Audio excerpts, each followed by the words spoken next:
Antecedentes. Al iniciar el siglo XX, la industria minera era importante en México y estaba desarrollada principalmente en el norte del país, cerca de la frontera con los Estados Unidos. Los propietarios de las zonas mineras eran inversionistas extranjeros beneficiados por las políticas impulsadas por el régimen de Porfirio Díaz. Por el contrario, los obreros mexicanos que operaban las minas vivían en condiciones de explotación y pobreza, con escasos o nulos derechos laborales. Durante más de 2 décadas, cualquier oposición al progreso y la paz del porfiriato era reprimida duramente. Sin embargo, al iniciar el nuevo siglo, un grupo de opositores agrupados en torno al Club Liberal Ponciano Arriaga, impulsado por Camilo Arriaga en San Luis Potosí, y Periódico Regeneración, impulsado por los hermanos Flores Magón en la Ciudad de México, no descansarían hasta derrocar la dictadura de Porfirio Díaz. Ese grupo opositor, formado principalmente por intelectuales y periodistas, se había exiliado en los Estados Unidos a finales de 1903, a causa de la persecución política y la supresión de la libertad de prensa en México. En noviembre de 1904, reapareció el periódico Regeneración, y los opositores a Díaz comenzaron a preparar la insurrección armada. Tras considerar que ya no era posible transformar el sistema político mexicano por la vía legal como creían en 1901. En ese contexto llegaron a la mina de Cananea Enrique Bermúdez, José López y Antonio de Pío Araujo, activistas del Partido Liberal Mexicano, con el fin de reforzar la agitación y propaganda en la organización de los obreros, ya que no bastaría con mejorar las condiciones laborales si persistía la dictadura. Con los obreros formaron un seminario llamado El Centenario, pero cuando los magonistas fueron detectados por los guardias de la mina y tuvieron que escapar, estos ya habían establecido contacto con Esteban Vaca Calderón, Manuel Diegues y Lázaro Gutiérrez, que conformaron la organización secreta Club Liberal de Cananea, ligada al Partido Liberal Mexicano para preparar la revolución contra Porfirio Díaz. Desarrollo. En 1906, Cananea tenía 22,000 habitantes, de los cuales 7,560 trabajaban en la Cananea Consolidated Copper Company, propiedad del estadounidense William Green. De este total, 5,360 eran mexicanos que ganaban solo 3 pesos por día y 2,200 extranjeros que ganaban $7, por lo que la relación de trabajo era discriminatoria. Además, realizaban jornadas largas de trabajo en lugares insalubres. Ocupaban los peores puestos, ya que los mejores eran de los estadounidenses. Así, el 1 de junio de 1906, más de 2,000 trabajadores de origen mexicano, en demanda de un salario equitativo al de sus compañeros mineros estadounidenses que también laboraban en la compañía y de jornada de trabajo más justas, presentaron las demandas. Pero con el correr de las horas y ante la rotunda negativa del señor Green, los mineros decidieron llamar a huelga, un acto nunca visto en la historia de México y que vendría a marcar un hito en la época porfiriana. Los huelguistas portaban como símbolos la bandera de México y un estandarte con un billete de 5 pesos, cantidad demandada como salario mínimo. El movimiento estaría encabezado por los trabajadores Juan José Ríos, Manuel Diegues y Esteban Vaca Calderón. Una vez iniciada la huelga, la masa de trabajadores se dirigía a protestar. Cuando al pasar a un costado de la maderería de la compañía, los trabajadores estadounidenses tomaron armas y atentaron en contra de los huelguistas. En respuesta a esta agresión, los mineros mexicanos atacaron con lo que disponían en el momento, lo cual desató por completo la batalla. Los trabajadores estadounidenses persiguieron a los mexicanos a lo largo del pueblo expulsándolos. Sin embargo, en su camino los mexicanos lograron quemar diversos depósitos. En protesta por estos actos, Green envió un grupo de Rangers para controlar la situación. Así, el 2 de junio estos entrarían armados a territorio mexicano. El 3 de junio se declaró ley marcial en Cananea y el movimiento quedó casi controlado. Los líderes mineros fueron aprehendidos y enviados a la prisión de San Juan de Ulúa.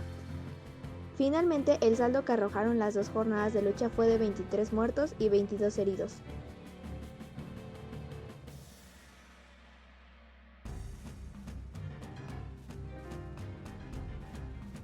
Antecedentes. La empresa textil era una industria que formó parte importante del auge económico de México durante la época del Porfiriato. La textilera de Río Blanco fungía como la más grande del país y contaba con una gran cantidad de obreros. Los trabajadores laboraban en condiciones precarias, donde las horas de trabajo eran de 14 diarias. Además, a los trabajadores solo se les concedían algunos minutos para consumir alimentos y los sueldos eran bastante bajos, solo se les pagaba 35 centavos por día. Otras injusticias que se cometían era el descuento que recibían los trabajadores en su paga cuando se descomponían las máquinas de trabajo. Todas estas circunstancias crearon un ambiente de descontento general entre todos los obreros que obtenían sus ingresos de la empresa textil. En general, sentían que eran explotados sin obtener ningún tipo de beneficio a pesar del éxito de dicha industria. Buscando una solución al problema, el 1 de abril de 1906, los trabajadores formaron una organización llamada Gran Círculo de Obreros Libres, encabezada por Juan Olivar y José Neira Gómez, quienes formaban parte del Partido Liberal Mexicano. Esta organización abogaba por mejores condiciones laborales, mejoras salariales y jornadas de 8 horas diarias.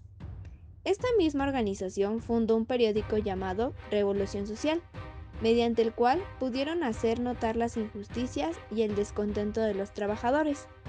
Estos antecedentes de abuso laboral provocaron el alzamiento y huelga de todos los trabajadores de la empresa textil.